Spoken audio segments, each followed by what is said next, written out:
As a working lady কিছু কাজ এগিয়ে রাখতে হয়, আবার কিছু কিছু কাজ অনেক সময় পেন্ডিংও পড়ে থাকে। আজকে যেমন আমি যা রান্না করেছি এইসব সবজিগুলো আমি কিন্তু সপ্তাহে একদিন আমি মাছ, মাংস, সমস্ত কিছু সবজি, ফল বাজার করে নিই।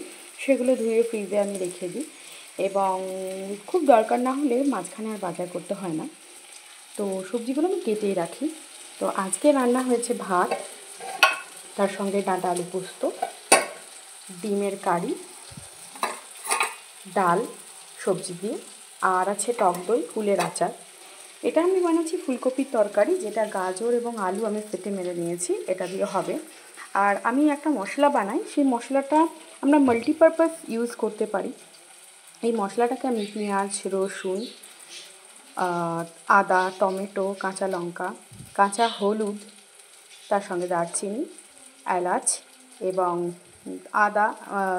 ধনে জিরে দিয়ে আমি বেটে একটা মশলা করি।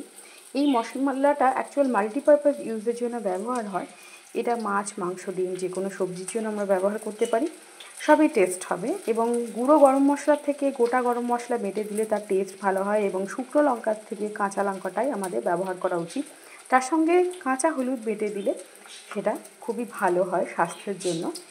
তো এই তরকারিটা আমি করে রাখছি রাতের জন্য, কারণ অ্যাজ আ ওয়ার্কিং লেডি আমাকে লেখা নিয়ে পড়ে থাকতে হয়, তো সময় পাই না রাতের জন্য, আর ভালো লাগে না তখন রান্নাটা করতে।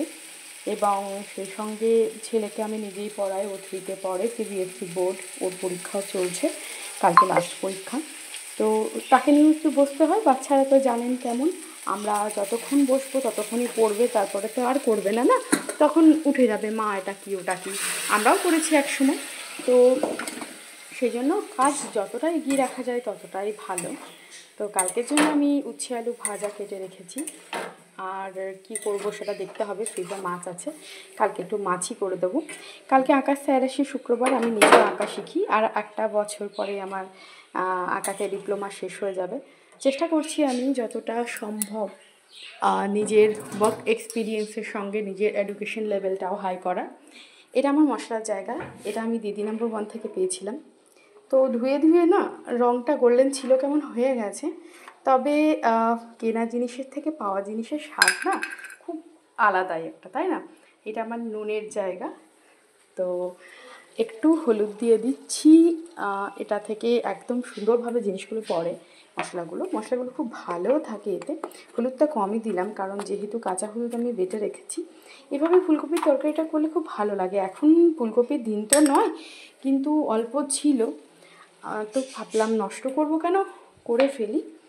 তো সেই জন্য এগিয়ে রাখছি কাজটা। অল্প রান্না কমপ্লিট হয়ে গেলে এরপরে আমি স্নান করব, অনেক দেরিও হয়ে গেছে, পুজো করব। সকাল থেকে একটু কাজ নিয়ে বিজি ছিলাম, কাজটা করতে করতে আর বসি যখন না, তখন আর মনে থাকে না যে কটা বাজে, কি হচ্ছে। এত পাঠকদের ডিমান্ড থাকে লেখার গল্পের জন্য যে আমার নাওয়া খাওয়া এক সময় উঠে যায়। তো এই হচ্ছে আমার ব্লগ। আমি এই দিকে তো একদম নতুন, আমি প্রফেশনালি কিছু করছিও না, সবাই করে, আমারও ভালো লাগলো তাই আমি শেয়ার করলাম। আপনাদের যদি ভিডিওটা ভালো লাগে অবশ্যই কমেন্ট করে জানাবেন। আজকের মতো এইটুকুই, আবার দেখা হবে, ততক্ষণ বাই বাই।